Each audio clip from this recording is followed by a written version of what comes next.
আসসালামু আলাইকুম বিসমিল্লাহির রহমানির রহিম। প্রিয় দর্শক বন্ধুরা, জুম্মার দিন মুসলমানদের জন্য সাপ্তাহিক ঈদ, আর এই দিনের সবচেয়ে গুরুত্বপূর্ণ অংশ হলো জুম্মার নামাজ এবং খুতবা।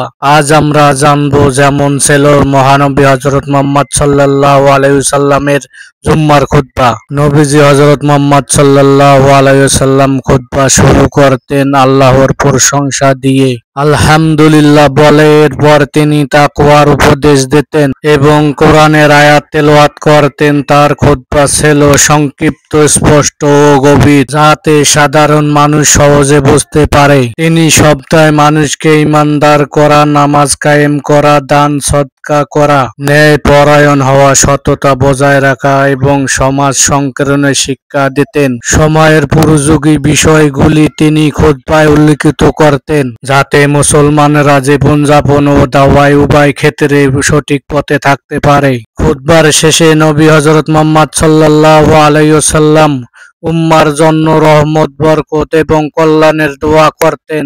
রাসূল সাল্লাল্লাহু আলাইহি ওয়াসাল্লাম শিখিয়েছেন খুতবা যেমন হয় সংক্ষিপ্ত, রাসূল উপদেশমূলক। তাই আসুন আমরা তার এই সুন্নাহকে জীবনে ধারণ করি। ইসলামিক কন্টেন্ট পেতে আমার চ্যানেলটা সাবস্ক্রাইব করে দেবেন, লাইক, কমেন্ট, ভিডিওটা শেয়ার করে দেবেন।